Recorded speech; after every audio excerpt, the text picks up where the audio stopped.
that, well, if we commit to military action, whether it's a situation like the one we have in Iraq, which intensifies it or not, a lot of 5 and 6 year old kids and a lot of civilians are going to be caught up in it. And it's not going to be just the bad guys getting killed. It's going to be our body bags coming back. It's going to be our 30,000 Iraq war wounded or whatever. And I don't necessarily say that that means we shouldn't do it. But what I'm saying is that we need to be aware of what the consequences are going to be before we blithely support a military operation. And if we believe that the desired and achievable results of that military operation are worth the cost, then we should go ahead and launch the operation. We should also support it fully. But I think that the American public frequently doesn't think those issues through. And partly that's because it is simply so foreign to their own experience. And so, no, I'm not trying to draw a parallel between what happens in the Honorverse and what's going on in Iraq right now or anywhere else. If nothing else, I started the Honorverse series in 1993.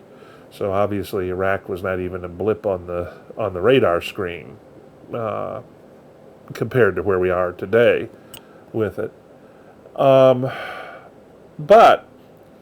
I think that if I can underscore some of those consequences and explore the moral consequences of some of those decisions in fiction, then it can have, if not a teaching experience, at least a broadening experience on the thoughts of people who, because of their own lack of exposure, might otherwise not have any background at all to make those sorts of evaluations.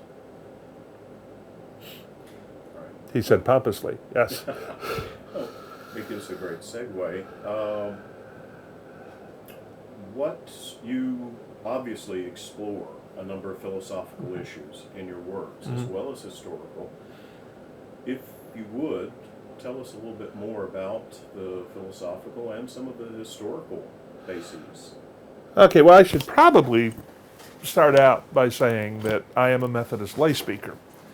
And a lot of my visualization of where human beings are and where they ought to be is tied into that element of my personality and my personal beliefs, as well as all the other philosophy and everything else I've been exposed to. I try not to get preachy, but if you look at my stuff, religion, as a negative force as well as a positive force, has been a part of what I've written, almost from the get-go. Certainly it is in Crusade with Steve White. It plays a major role in Heirs of Empire from the Dahak series. Honor Harrington, the Graysons from Honor Harrington. And the series I'm doing for Tor now, Off Armageddon Reef. Religion plays a role. Now, as a historian, as well as a lay speaker, I am very, very aware of the instances in which religion has been misused and abused in order to support movements or positions or ideologies that the authors of those religions would never have signed off on. For example, the institution of African slavery in the United States being supported on the basis of, well, this is, the burden of Ham. God said, they're going to be hewers, and that's where they came from. It's what God wants us to do. And besides, by hauling them out of Africa, we expose them to the virtues of Christianity, thereby saving their souls, which is more important. That's a pretty serious misuse of religion. I think that the lunatics running around blowing people up in the name of God right now are guilty of a fairly serious misuse of religion. Where it all comes together for me is that I believe the measure of a human being are the decisions they make. For For example, I don't believe that you can truly believe in God or anything else if you're not simultaneously free to disbelieve. If you have no choice, then no decision making is involved. If you look at the Graysons and their concept of God, they view God as the great tester. He sends you choices to make, decisions to make, and in the process of making them, you grow into the most that you can be. And I think that whether you want to take a religious component out of it entirely, which is fine with me if that's what you want to do, you still have that responsibility to make decisions, to make choices. And for me, the definition of a moral human being is that the decisions that that human being makes are decisions that take responsibility. Honor Harrington, for example, doesn't look at a situation and say, well, I didn't create this mess. It's not my fault. It's not my job to clean it up. She looks at it and she says, there's a mess and I'm in a position to clean it up, and therefore it is my responsibility to clean it up.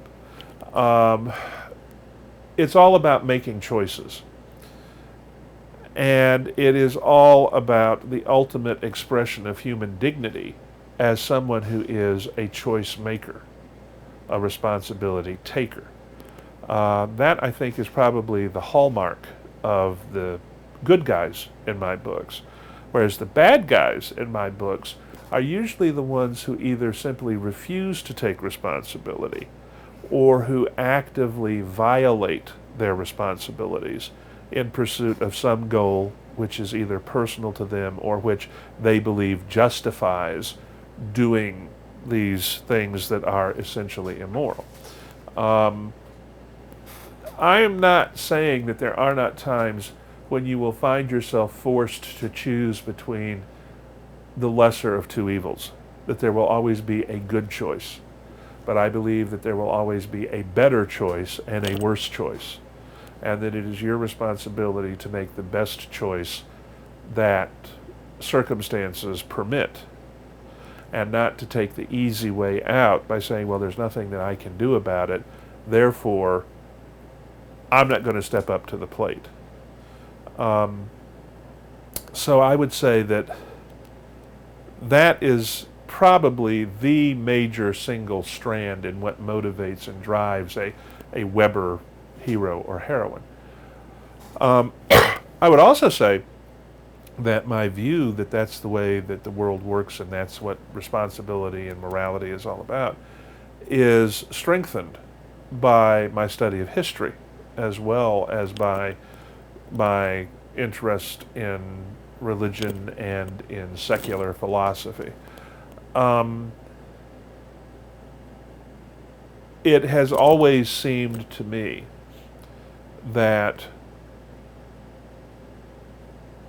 the great wrongs in history have been the result of factors which, of course, combine differently in each instance. But one of the main factors, it's always seemed to me, has been that the wrong choices have been made. The wrong decisions have been taken by someone who either said, it's not my job to step out there and face the mob, or somebody who said, well, I'm really mad and I'm really pissed off, so I'm going to join the mob, when deep down inside they probably knew better. I think it was Edmund Burke who said, this is a paraphrase, but said that for good men, for evil to succeed, all that is necessary is for good men to do nothing. And I think that's true. I think it's very true. And that, to me, is where history supports the concept that you have to make decisions and you have to take responsibility.